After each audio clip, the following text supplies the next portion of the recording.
Hey there, and welcome to lesson 6, where we're going to be going over just a view of what your social media tasks are daily, weekly, monthly, and quarterly. This checklist, and you can print multiple copies as you need it, will help you stay on top of things so it doesn't feel overwhelming. So, your daily tasks as you're trying to build your social media following involve posting in your feed every day. I recommend posting 5 days a week on both Instagram and Facebook, at least on one of those at the beginning. You can use the Creator Studio to schedule your post. I recommend it over the Business Suite. Business Suite has been glitchy, so use Creator Studio. That way you can schedule your post for the whole week and you don't have to get in there and make the post every day. But post in your feed. You need 5 posts a week. That begins to build the momentum so that the algorithm knows that you're an interesting person and people want to see your stuff. Daily, you need to respond to messages and reply to comments. That means just take a few minutes in the morning right after you post. Morning's the best time to post. Gives the longest time period during the day for your post to begin to take off and gain momentum. But respond to those messages and posts in the first 10 to 15 minutes after you make your post. Then maybe come back a little later towards the middle of the day and post, check your comments for 10 minutes and check your comments for another 5 minutes at the end of the day. Do not go down the rabbit hole of staying on social media all day long. That's not the purpose. Here's an important one. Delete and block negative comments from trolls. You're going to get them. In fact, you'll know you have arrived when you get your first troll comment. Don't let them crush you. Don't let them hurt your feelings. Delete them and block them. They're not your ideal collector. And again, you want to engage with your role model and influencer accounts. That means you need to do some outreach. So take 5 or 10 minutes a day and go over to those role model and influencer accounts and make some meaningful responses and comments over there. Don't spam them. You're not going over there to ask people to come and follow you on your account. You're going over there to make comments and to provide useful information so that people will follow you back and come to your social media accounts so that you'll build relationships. Weekly, you want to work up to, not at first, but work up to posting 3 to 5 times a week on stories. Instagram stories is highly recommended. It gets a lot of exposure and it shows people who are not your followers some of your content. One of the newer tools on Instagram is Instagram Reels, which gets a lot of exposure. Feel free to use Reels instead of stories. Check and document your stats once a week. Instagram doesn't hold on to statistics for a really long time. So it's a really good idea each week to look at your posts and double check what your reach is and what your engagement is. Do the same thing on Facebook. Another thing to do once a week is to mention one of your influencers or role models in a feed post.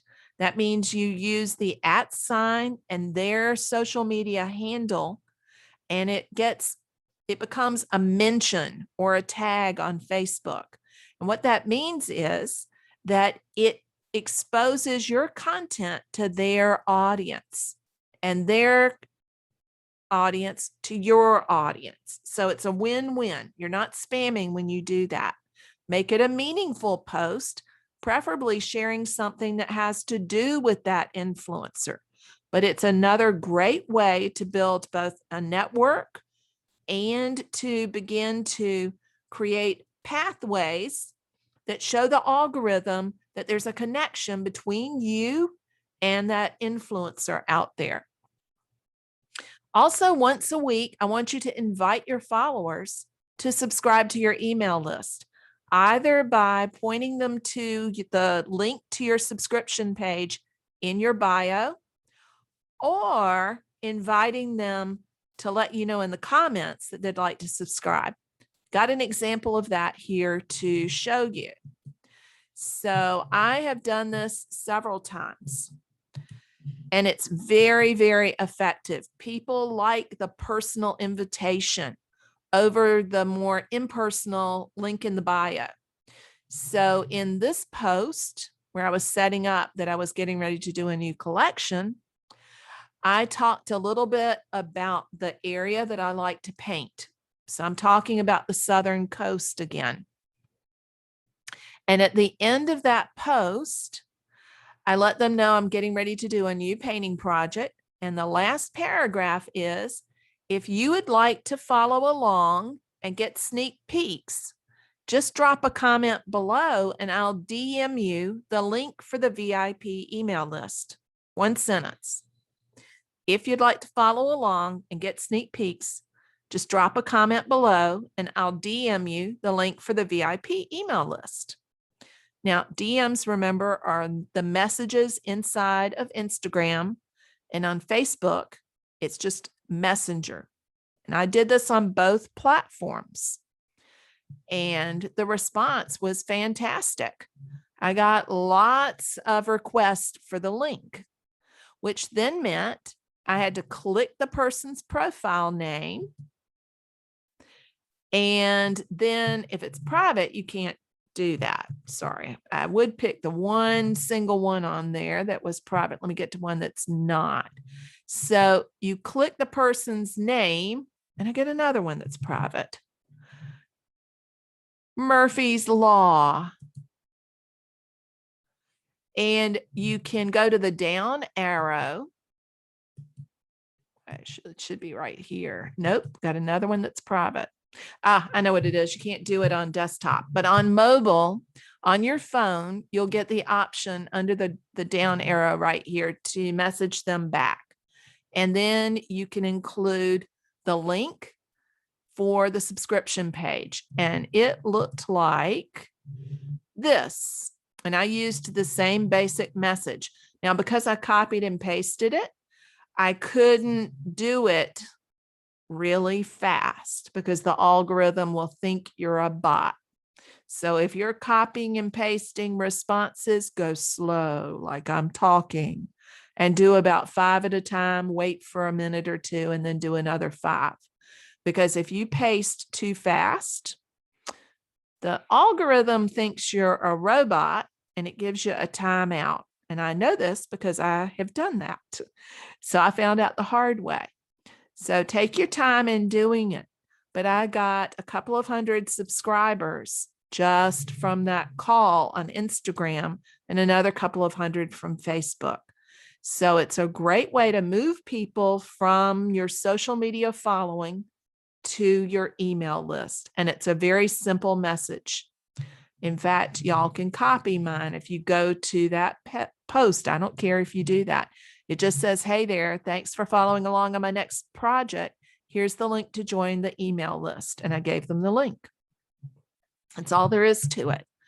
They have to make the follow through and click the link. You can't just go add them to your email list. That's illegal. They have to consciously, physically subscribe in order to abide by the laws of the multiple countries that you'll be emailing to.